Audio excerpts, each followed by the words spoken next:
Hello everybody, I hope everyone is doing well and welcome back. So in today's video, I wanted to play with a little bit of color. A few nights ago, I just came into my office pretty much in the middle of the night just to unwind. I was pretty stressed, so I just took out some of my more colorful palettes and I created this really fun look, and I really wanted to show you how I achieved it. So that's what we're gonna be doing today. I kind of did a little bit of shopping my stash, so I'm gonna be using some old favorites of mine. So I really hope you enjoy today's video, and I hope that it kind of inspires you to play with some color. Don't be afraid to use other colors than I will be using today. I think that'd be really fun. And I always love when you guys tag me in your recreations on Instagram. I'm going to stop talking, but before we get into it, I would love for you to subscribe if you aren't already. It would mean so much to me, and let's get to it. So I'm going to start off with my base. I'm gonna jump around a little bit, but I'm first gonna go in with the Glossier Future Dew because I would like it to be the future and I also want to be dewy. But I take a pump and a half of this and I like to focus it kind of on the bottom half of my face first, since I have been experiencing some more dryness around this area of my face, just because it is so dry here in Alberta right now. I mean, it's always super dry here, it's just like extra because it's super snowy out. And for my foundation, I'm going to be using this again. This is the Huda Beauty Full Filter Skin Finish Stick Foundation. I'm using the shade Creme Brulee 150G. This actually wore beautifully. The last time I wore this was when I filmed the video you already seen. I wore it pretty much all day until like 1 a.m. and it was beautiful. So I'm really excited about this product. I'm excited to see how it wears on a different primer because I've only tried it with the primer that Huda came out with it. I've been pretty excited about this foundation. I don't know if it's breaking me out though. It could be that, or it could be all the stress and also the McDonald's I ate. So I had a realization the other night. When I was first getting into makeup, at the end of the day, I would love to come sit at my makeup desk and just play with makeup. This is back when I was mostly focusing on Instagram. It would help me out to prepare for content creation the next day, and I also found it to be very therapeutic. It helped me wind down at the end of the night, something to get my brain working and getting colors to work with each other. It was just really fun, and I haven't done that in so long. Until the other night, I just pulled out every single one of my colorful palettes I owned, and I just started playing and experimenting with color. And I missed doing that so much. It was so weird how I just completely forgot how I used to do that. I don't know. I just put on a fun movie to watch, mostly Howl's Moving Castle if I'm being honest, and I just have a really nice evening. So I need to start doing that again because it helps me come up with these really fun looks, especially with color, and it helps me plan out content for the next day. So I need to start doing that more. And it's also a great quarantine thing. I highly recommend doing that if you've never done that. It's actually super fun. So now I'm just gonna go over with my sponge and kind of pick up any of the excess. This looks really nice over top of the Future Dew.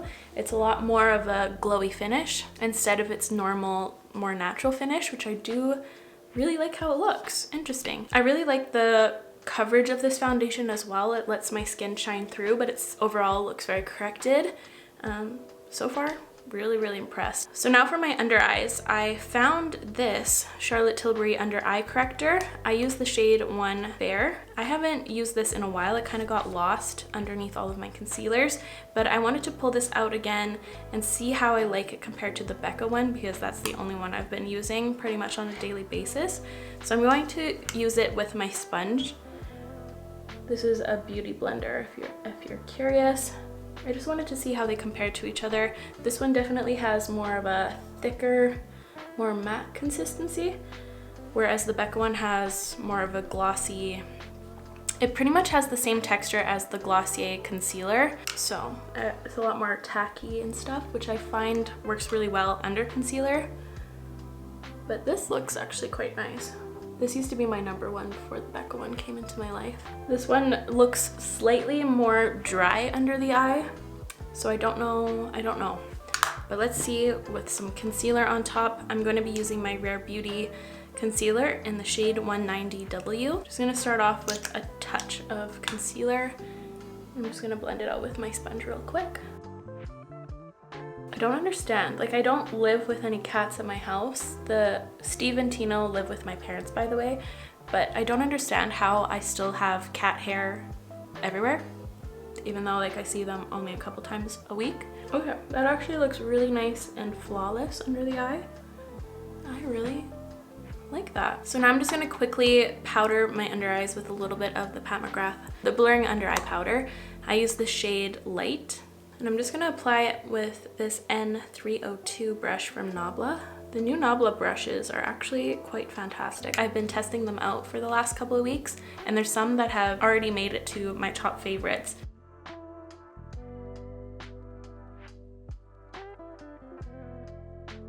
And I mostly always focus the powder right in here where I have these under eye lines, just so that the product doesn't super crease down in there. And that's pretty much it for powder right now. I might go in with a little bit at the end just to kind of blot, but I like how everything's looking right now. I don't think I need any. So now I'm going to jump around a little bit. I'm going to move on to my eyes, and I'm going to finish off the rest of my face afterwards, just so that I don't overwhelm my face with like too much blush or anything, since the eyes are going to be quite intense. So I'm just going to quickly do my brows off camera. I'm also going to prime my eyelids with the Fenty Beauty eye primer as always.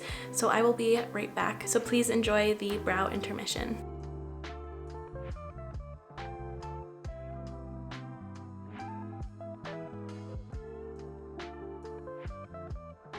So the palettes I ended up using were these two from Melt Cosmetics. This was part of their Dia de los Muertos palettes. The Vida and Muerte palettes. Hopefully I didn't butcher those. I'm gonna zoom you guys in real quick. I'm really excited to do this eye look again. I loved how it turned out, and I'm excited to see it on both eyes too. So let's do it. So I'm first taking my Smith 230 brush, and I'm going to be dipping into the Vida palette first, and I'm going to be taking the shade Sol, which is the sun. I know that one for sure. And I used this as my transition shade, and I mostly focused it in the middle to begin with. That's where I wanted it to be the most pigmented, and then I kind of brought it everywhere else, but I didn't bring it quite low. I kind of kept it at the same angle as my eyebrow pretty much. I just blended it more straight out instead of following the curve of my crease. Then I'm going to take a smaller brush. This is a mysterious brush. I don't know, I rubbed off the label. It's just a really tiny little fluffy thing. And I'm going to take Pan Dolce. Let me see. Pan Dulce. I knew it, Pan Dulce, not Dolce. But anyways, I'm gonna take this small brush. I'm gonna define this area right here, and I'm not going to bring it all the way out. I'm just going to keep it mostly in the center to begin with. I wanted to use more sunset colors. I seriously didn't mean to use all of Melt Cosmetics for my eyes. I literally took out every single colorful eyeshadow palette I owned, but I ended up using all of the Melt Cosmetics products, pretty much from this whole collection actually. It just inspires me so much, and they always bring out the creativity. I don't know what it is. So now I'm going to take their Burnish Ultra Matte Gel Liner, and I'm going to create an outer wing with it. I'm not going to bring this color all the way in. And I'm using this color as a base just to really intensify the look. So I'm just going to start right here to get the correct angle for my eye.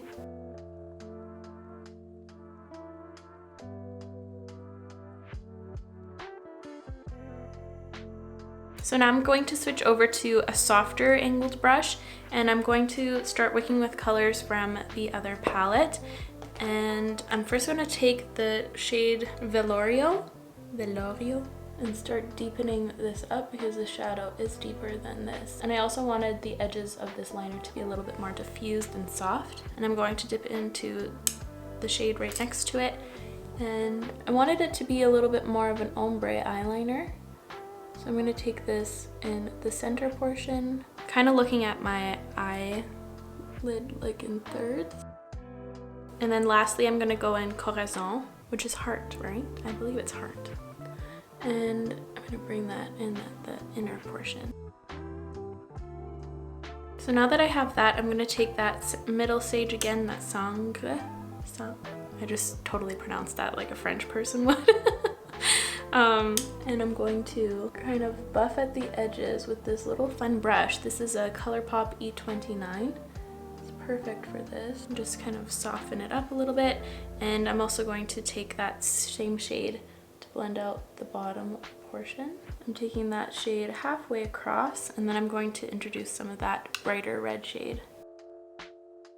And now jumping back with that little blending brush, I'm going to take a mixture of pan dulce and salt just to kind of tie everything in so it doesn't look super lost on the bottom here.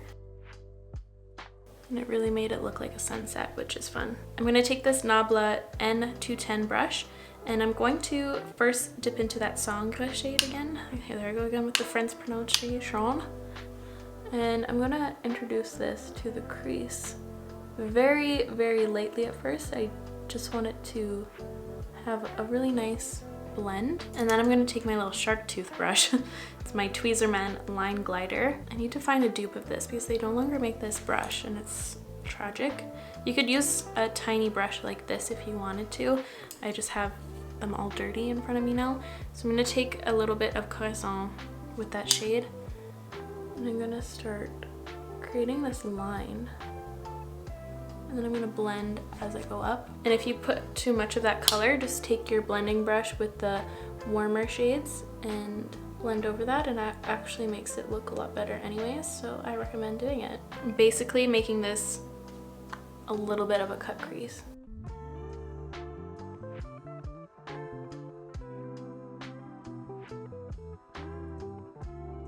I'm just taking this little tiny flat brush with a tiny hint of concealer just to kind of clean it up a touch. I got a little bit messy. Now I'm just going over every little detail just to make everything more smooth. And then I took another one of these ultra matte gel liners in Cultura, and I actually put this in my waterline, and I feel like it helped to tie everything in. I brought more of that yellow shade to the bottom of the eye look, kind of made it look a little bit more cohesive. So I'm just gonna quickly do this without blinding myself. This is when I get really bad posture because I have to really look into my mirror so I don't have to blind myself. Oh my god, that tickles. Oh, it's one of those days where my waterline is soups tickly. And now for the final touch, I wanted to add a shimmer in the center here just to make it more dimensional and to make this eye look a little bit more interesting too. I originally took this highlighter from that collection just because it has a warm base but then a really nice pink shift. I thought that would be cool, but I think it was too much of a violet pink. So I decided to pick up this trio from Pat McGrath. I actually use these as eye highlighters instead of face highlighters, but I might use this center shade right here. I wanted something with more of a see-through base, but with something exciting as the shift. And this one has a really fun yellow shift to it. It's right there. So I think that might flatter it the most. I'm gonna take a smaller brush. This is a brush that comes in a Dose of Colors 5-color palette. It's a dual-ended one. And I'm gonna apply it dry first with this more detailed brush. And then I'm going to dampen it to get more of an intense reflect. So I like that soft reflect all across the lid, but I love the way it looks when it's more intense on the center. So I'm gonna dampen this brush. I don't know if this is giving me what I wanted. It's a little too pasty. Okay, this isn't the effect that I was actually going for. I was hoping it would be a little bit more glittery, but I don't know, I forgot this was a face palette, I guess. So I'm actually going to take this little sample of glitter I have. It's from MAC. It's the Reflex Red glitter. And I'm just gonna take some glitter adhesive on this brush. And I'm going to apply these glitters with a dampened Smith 253. I feel like this is gonna give me what I'm actually looking for. Because I wanted some pink, I think. I think this is more what I was after. Some yellowy and some pinky glitter. I'm just gonna take a little detail brush to kind of knock away the glitter that got onto the areas that it wasn't supposed to. And there we go. I'm just gonna quickly catch this eye up to speed real quick and I will be right back. So here are the eyes all finished with just mascara. The mascaras I used were the NARS Climax Extreme and the M Cosmetics Pick Me Up for the bottom lashes. And I am going to apply some little lashes just to add some symmetry and some more va-va-voom to this look. I'm using the Velour Would I Lie lashes. And these are velour tweezers, by the way, they're really great. to apply lashes with. Okay, so here are the eyes all done. I freaking love them. I feel like a phoenix. So now let's move on to the rest of my face. I need to add some definition back up in here. So I will say that I don't really like this foundation over top of the Future Dew. I feel like I can feel the foundation. It feels a little heavy. I might have used too much Future Dew, or maybe the two products just don't work well together, but thankfully everything looks fine. It's not breaking apart anywhere. I think I'm gonna use this cream bronzer today. This is the Tarte Sea Breezy bronzer. I use the lighter shade, and I'm gonna be using my brush here that I always use. I feel like this will be a good tone right now. This is a Sephora Precision Foundation brush, by the way.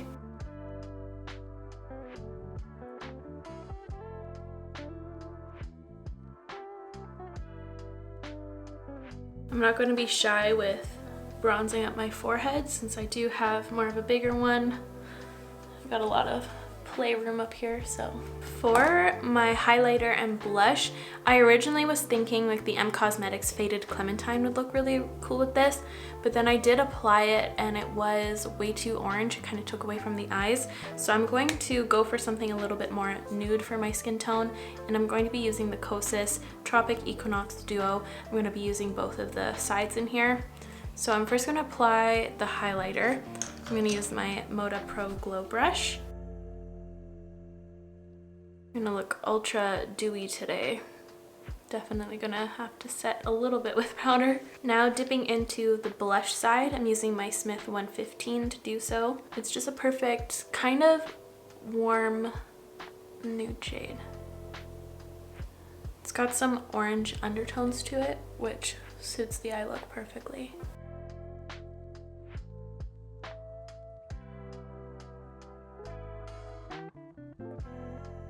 Ooh, all three of those products actually look very flawless all mixed together. This is just such a bomb blush and highlighter. I just can't get enough. I was just looking at my face and I was like, something's missing. I'm missing an inner corner highlight. I'm just gonna use this shade right here from the palette. It's Calca.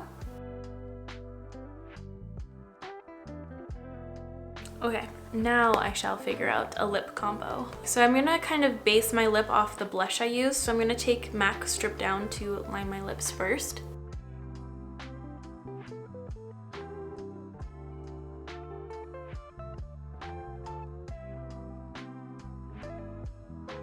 I think that suits this look quite well. And then I'm going to pat on a little bit of this Nabla Metropolitan lipstick. Just a little bit, because it's quite a similar shade to Strip Down. Just a little bit more pink. And then I'm going to add a gloss since my lips are so dry right now. This is the Tower 28 Clear Gloss. I think it's just jelly. Oh no, chill. And when I decide to use the applicator, I like to just wipe it off so I don't cross-contaminate any of my lip colors, and then I keep this as clear as possible. I'm just gonna turn down my lighting a touch. The sun's starting to pour into my office. So here's a better representation of the makeup look. Here, I'll zoom you guys in a little bit so you can see, but I love this eye look so much. It's so fun. Gives me Phoenix vibes for sure. So that is all from me today, you guys. Thank you so much for watching. I really hope you enjoyed today's more chill video. Let me know what you'd like to see next in the comments down below. I'll make sure to link everything I used in today's video in the description down below as always, and I will catch you guys in the next one. Love you. Bye.